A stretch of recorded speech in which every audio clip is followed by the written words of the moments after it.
Hello and welcome to my first YouTube booktube video. I started a job in publishing about 3 months ago now, working for Penguin Random House Vintage. Since then, I have been reading even more books, and I wanted to find a place where I could come and share my thoughts, my opinions, have discussions, and I thought there's no better place than YouTube to do this. So here I am.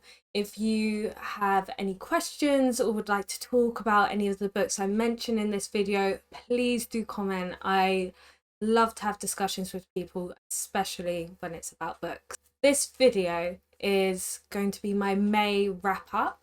I'm going to be talking about 7 books in the video, all of which I read in the month of May. It probably helped me get through them considering it was so miserable.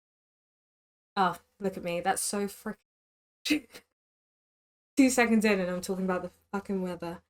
First book I'm going to talk about is... Can you see it? Look at that beautiful, colourful cover. Mothers by Bennett. I really enjoyed Brit Bennett's first book, which was The Vanishing Half.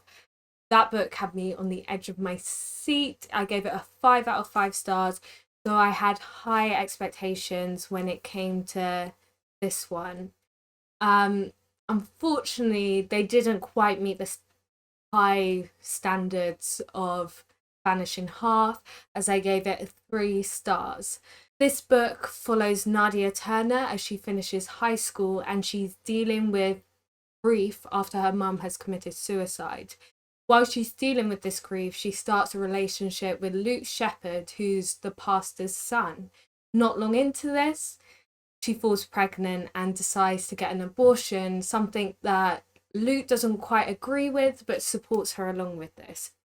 I know that sounds like a lot, but none of that is spoilers. It's all in the blurb. My issues with this book, or the downfalls for me, was not the plot.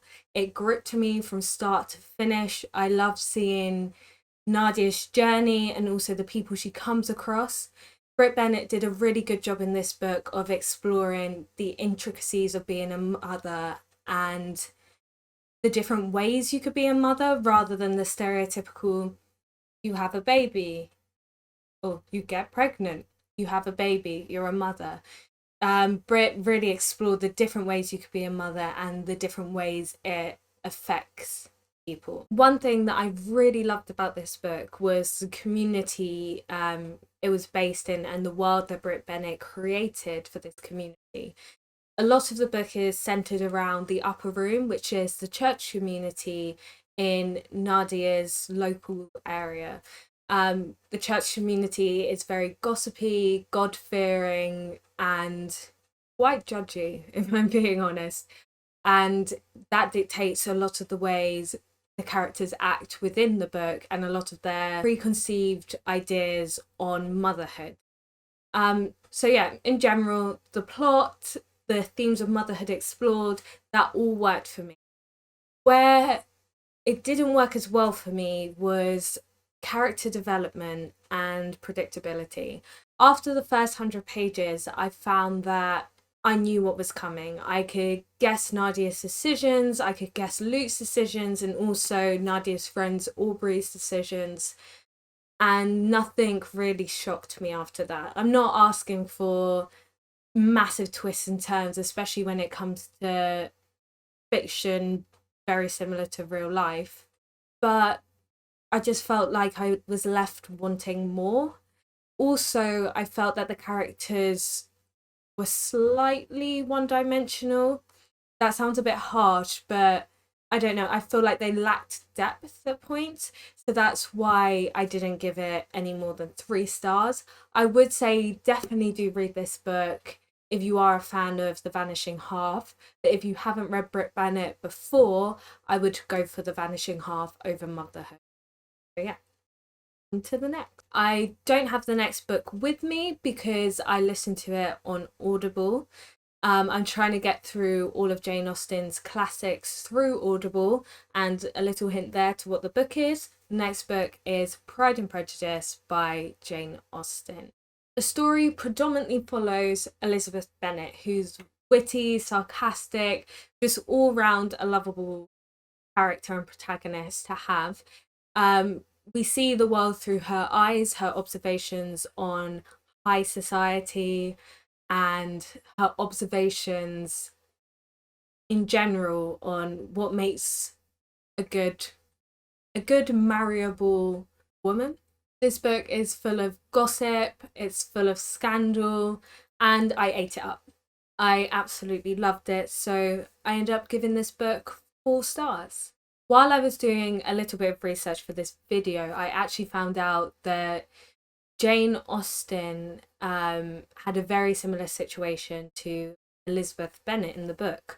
When she was growing up, she fell in love with a man and was told she wasn't rich enough. I found that quite interesting that she had her own personal experience of it. As I think I said, I gave it 4 stars, but the reason it didn't get that extra 5 stars for me was because it was just a privilege. At points, I felt like the Bennett sisters were complaining about where they were in society when they had a cook, they had a servant, they could get a carriage. They were very, like, I know in their circles they weren't really rich, but they were rich and there was no awareness of their privilege. And also, to be frank, it just felt very white.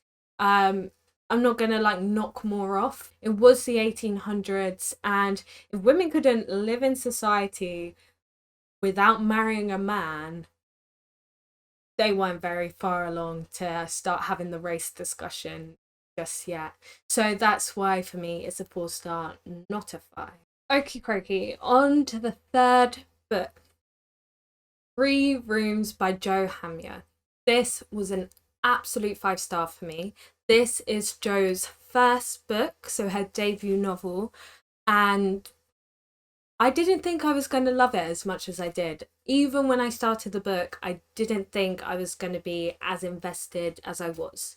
This book follows an unnamed protagonist as she goes through the instability of being in your early 20s.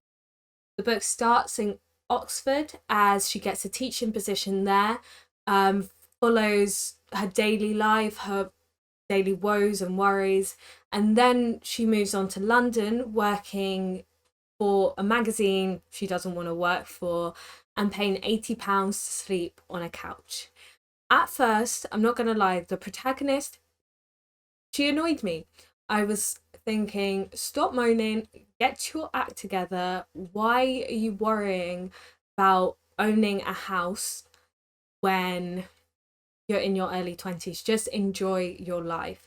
And then, as the book progressed and I had moments to reflect, I realised I found her so annoying because she was like me. The anxiety she had was anxieties I shared, and as someone in my early 20s like she is, buying a house is on my mind just because the instability of the world we're growing up in right now. This book did such a good job of explaining the instability a lot of people feel in their 20s. You have the undercurrent of Brexit running throughout, and just the general day-to-day worries about whether you're going to be able to afford food, or working from paycheck to paycheck, or living in a city that's as expensive as London, being paid not enough to live in London. And these are all worries that I've had at points in my life, and I'm sure worries that other people of my age have also have. And I think it was just portrayed so genuinely and so intimately in just such a fantastic way throughout this book. This book was written in a way that I absolutely love, in both books and in films. It felt like a snapshot of life.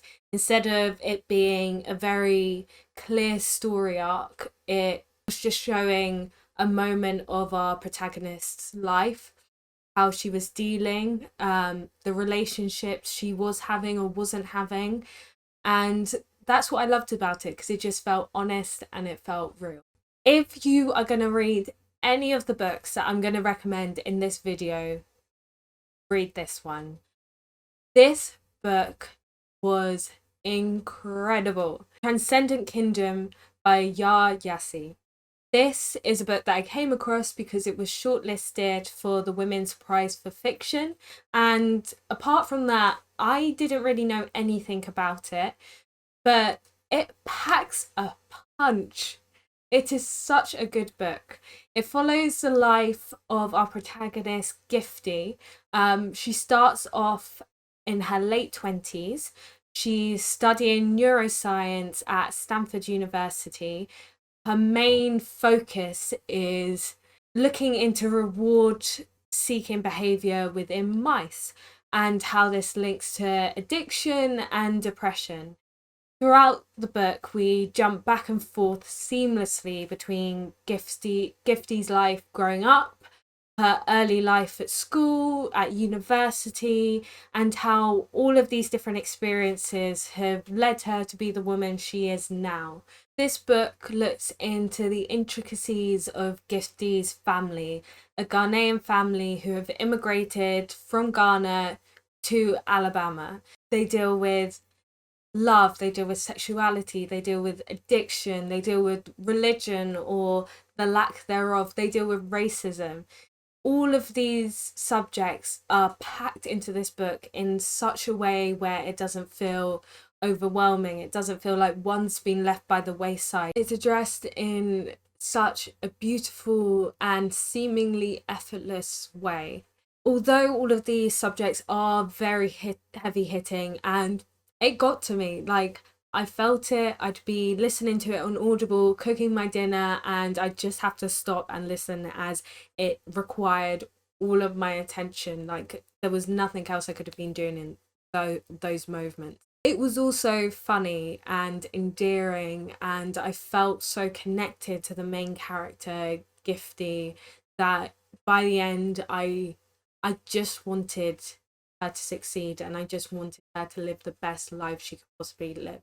Gyasi does such a good job of demonstrating to us how our past affects our future in a way that doesn't feel like it's force feeding us a message, but it's just presenting to us the truth. Gifty grows up with her brother, who is a gifted athlete, but after an injury he gets addicted to Oxycontin. It's a tremendous book. It's a 5 out of 5 stars for me. I am gonna get this in a physical copy and reread it, and I am sure half the book will be underlined. It's a new favourite for me, and I highly, highly recommend. The next book, I do have a physical copy of it. It's Dangerous Women by Hope Adams. This was my book club book for this month, and first of all, I'd like to say the cover is beautiful, especially the end pages. But anyway, getting into the actual story. For me, I gave this book a 3 stars. The book is based on a true story in the 1800s, where around 200 women who were convicts for petty crimes such as stealing and things along those lines were shipped from London over to Australia. The majority of the book looks into the lives of the women on the boat, what got them into the situation they're in, and also a lot of the book is spent while the women are creating this coverlet. A coverlet is essentially a big blanket made up of loads of pieces of material, and the matron in the book has set this to a handful of women as a task. The idea is that they will have a space where they can talk to other people, they could share stories, and ultimately be more hopeful about the new life they're going to create for themselves in Australia. When I say this book was a 3 star for me, that is me rounding it up from a 2.5. to a 3-star. I really did struggle to engage with a lot of the characters in the book. I found that we were introduced to so many different characters. For example, the core group of women creating the coverlet stands at, I think it was 18 women. And that's a lot of information to retain. And I feel like the author expects you to retain it without feeding you those little reminders of the women's past and who they are. So yeah, that meant I really struggled to engage with the story and truly care about the characters in the book. I also found whereas some places there wasn't enough information, some places there was far too much information, and we would get the same information given to us time and time again, where it didn't feel that important and we had already been told it. So yeah, it just felt a bit unbalanced in that sense to me. The book is about 350 pages, and I know as books go, that's not a lot of pages, but for me, I really do think it could have been cut down. We follow within following all the other characters, we get 3 main perspectives, and I really think that could have been reduced to 1 perspective, because that made it even more confusing and for me less engaging as well. I prefer to really get an insight into the characters and get inside their heads, understand their intentions. And by dividing the storyline between so many different women, I feel like this was lost in this book. It's another slightly off topic thing that I noticed in this book is that whenever sex is mentioned, it has negative connotations for the women and it's filled with shame. And though I understand the 1800s wasn't exactly the epitome of sexual liberation for women, I would have liked to see some positive and some healthy sex demonstrated in this book. Because surely, I know it's the 1800s, but surely some people were having good sex, otherwise we wouldn't be here right now. Overall, the reason I gave this 3 stars is because there were moments where I enjoyed it. I liked the imagery of the sea, I liked the imagery of the ship, I liked the look into London in the 1800s, but apart from that, it did fall a little bit flat for me. So I don't go out giving 5 stars willy-nilly, but this month we had 2 5 stars. So the next book is, here we go, Daisy Jones and the Six by Tyler Jenkins Reid. I picked up this book because not only had I heard a lot of hype about it online, but I'd also read The 7 Husbands of Evelyn Hugo, and I absolutely loved that book. So as soon as I saw this on my little bookshop shop, I needed to have it, and I am so glad I did. Daisy Jones and the Six explores the rise and fall of the band Daisy Jones and the Six during the 60s and 70s. The background is full on rock and roll. You've got the drugs, you've got the partying, you've got the fashion, and you've got the glamour. It is fun, but it definitely has its dark sides. You've got loss, you've got grief, you've got addiction. And for me, I was fully invested in each and every character in this book. And considering there's a lot of characters, I knew what each character did. I knew their storyline. It didn't get too confusing. And not only did it not get confusing, but I wanted to know more.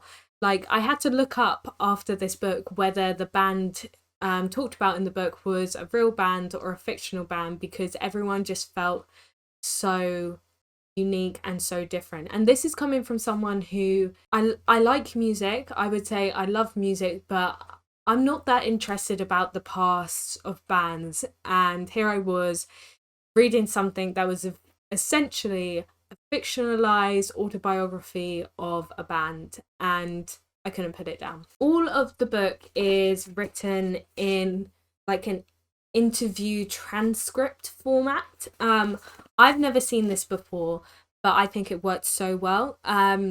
So for example, you'd have one character talking, Warren, then Graham, then Billy, then Warren, and you were getting their perspectives as the story was unraveling. I felt like Taylor Jenkins Reid managed to really switch between the characters effortlessly, and it never felt clunky.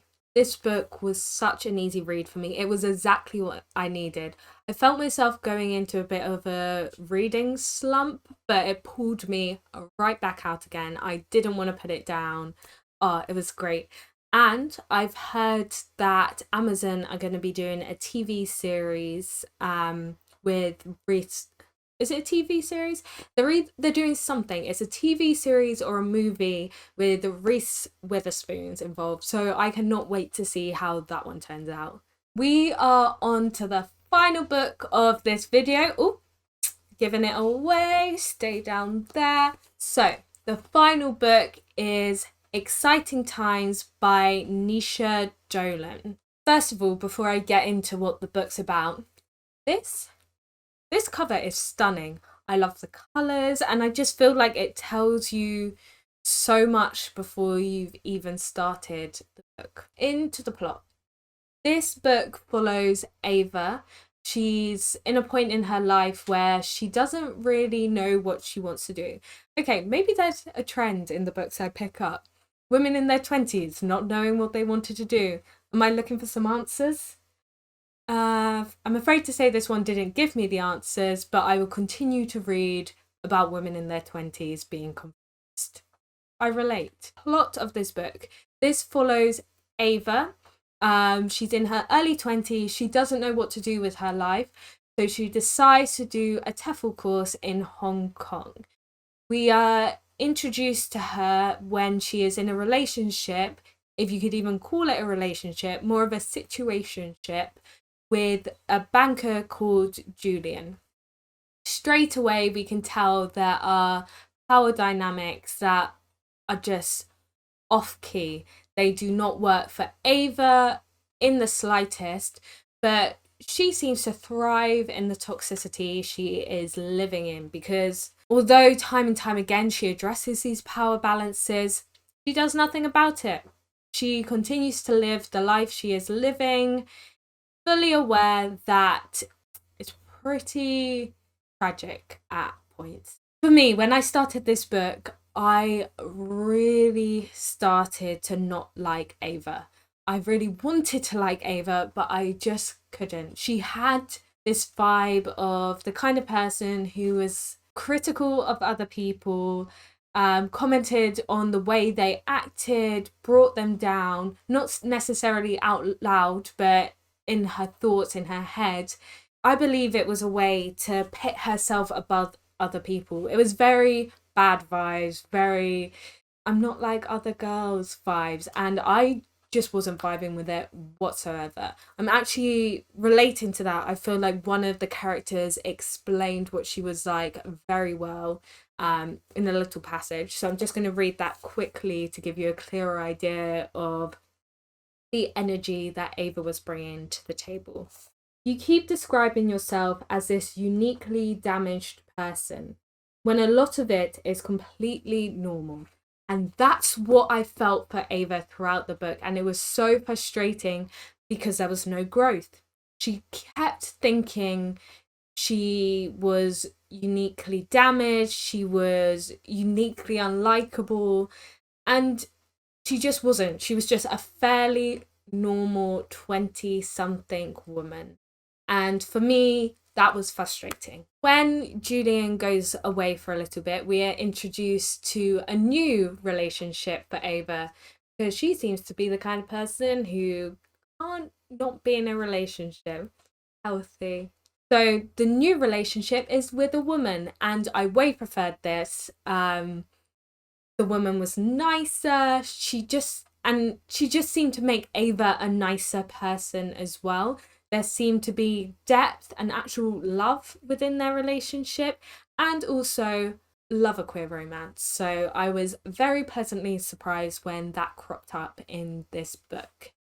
However, unfortunately, it didn't save the whole book for me. There were definitely funny moments where sentences were really witty, but overall, I just found the ramblings and the indecision to be quite dull and quite boring towards the end of the book. I have heard a lot of people saying Naoise is the new Sally Rooney, and for me, I could kind of see why they've mentioned this. Part of me thinks it's because she's Irish, and that's quite a lazy connection. However, she does portray that 20 something, slightly sad and toxic woman very well. This is Naoise's debut novel, so I am interested to see what comes out next. And obviously, a lot of people did like it. I've seen on Goodreads a lot of 4 stars, a lot of 5 stars, and it was longlisted for the Women's Prize for Fiction. So for me, I just think it wasn't my cup of tea, and I gave it a 3 star. When I started reading it, it was a 2 star, but for me, the queerness saved it. That is everything from me today. If you've got to this point in the video, thank you so much for watching it. I've really enjoyed filming my first booktube video and really look forward to making more book videos in the future. I hope you have a wonderful day. Bye.